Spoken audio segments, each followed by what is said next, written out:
Hello everybody, welcome to the video. So, today I'm going to talk about how materialism, physicalism, the mainstream point of view, can actually help us in our understanding of non-duality. I actually use this a lot. You probably already can guess what I'm going to talk about, or maybe not. Okay, so we think it's a good idea to start your exploration into non-duality by understanding that consciousness is fundamental. The mind and the brain and the body and the whole world appears in consciousness. It doesn't produce consciousness. So the brain doesn't produce consciousness. It appears in consciousness, and so therefore your consciousness is the fundamental reality. You don't die because the brain dies and you continue. You are the same consciousness in everything. You are existence itself, love, unconditional love, all this value, beauty, truth, etc. So this is what we really are. And what we can... So when we're looking at this, we have to kind of escape the materialist model. So a lot of people are trying to do, say, for example, these experiments we do about understanding that everything is just appears in consciousness, made of consciousness. Everything, when we looked at the experiments from the Greg Good book, we looked at color and we say, well, is there color and is there something producing the color? I can't see two things. There's only the color. And is there really me and a color? Well, it's just one thing. It's the color. And then is it a color and seeing? So does my seeing reach out to it and grasp it? So are there two things there? Is there seeing and the color?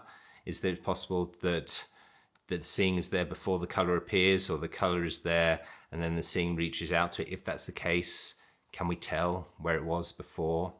So we see that everything is in consciousness. Now, the idea is that you understand this completely, and then suddenly you just realize, everything is consciousness. This is all consciousness. This is not all just consciousness. This is my consciousness. It's currently my consciousness, but really it's everybody's consciousness. But you can start off by thinking it's my consciousness. Now, this is where materialism actually really helps us, because they also believe that everything's made of consciousness. They think, of course, that outside your head there are real things, but inside your head is where this world is produced. The world of qualia, color, taste, hardness, smell. All of these things are experiences that we have inside our head, apparently, according to the physicalist model. They're inside our head and they represent something in the outside world. Now, when I did a few videos, I think I did more videos about idealism in the beginning, and then I think I kind of found that really it's more interesting to be talking about Advaita Vedanta, which I feel is deeper. It goes deeper. Rather than just talking about consciousness, you're talking about existence itself and value and ananda. So, but in the beginning, I did a few videos trying to set up the groundwork. So I think it is useful to have this idealist groundwork that consciousness is fundamental, so then we can let go of the materialist ideas. But people were attacking me in the videos.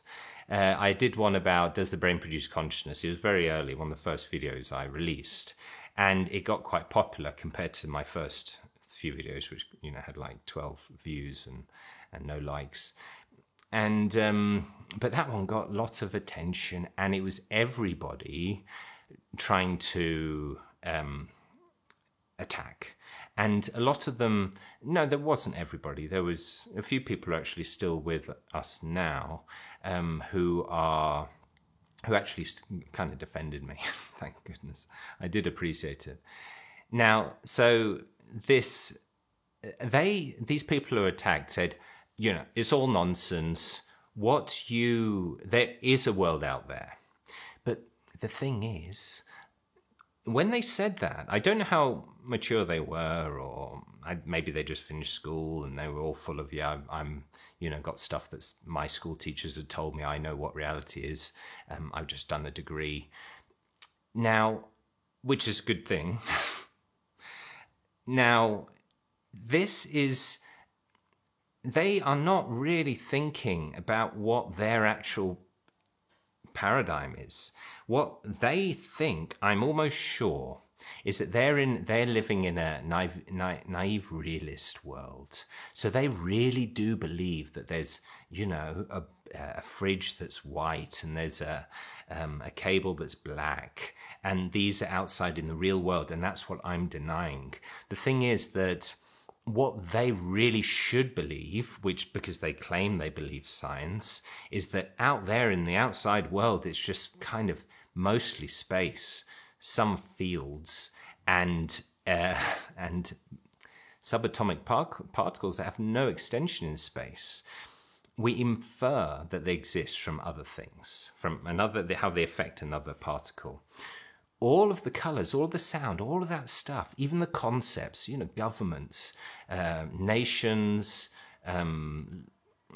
all these things, they are just in our heads, according to materialism. They are navigating a world that they think is real, but they're not navigating the world that they claim they're navigating. They're not navigating the real world. They're navigating the world that I'm navigating. We're both navigating the world that's made out of awareness. And whether or not there is something outside that it represents, which is just an addition that's actually unnecessary, whether or not that really does exist doesn't really matter. I don't think they are really saying, look, James, what you're talking is nonsense. I know for a fact that outside my head there's nothing. It's just all space and blackness and no sound and no taste and no countries. Or they're not saying that. They're saying, James, you're talking nonsense. Really, all the things that are in my head right now are also in the world in full multicolor, Technicolor, Dolby surround sound, all of that stuff with, realistic textures and things like that. That all really exists out there. And that's the world that they say that they navigate, when in fact, they're navigating the same thing that we are navigating. And this is why it's so useful, this materialist model, because if you understand it correctly, and I think people do understand it, they just don't live it. Here we are, non-dualists, hoping that we actually can start living our concept of existence, that it's all, rather than living in this naive world. But the materialists, the physicalists also live in a naive world made of consciousness.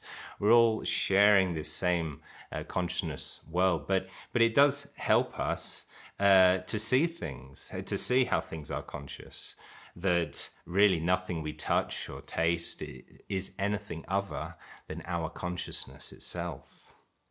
So that's what I've got to say about that. Please tell me in the comments if you have anything to add. Thank you very much for watching. Goodbye.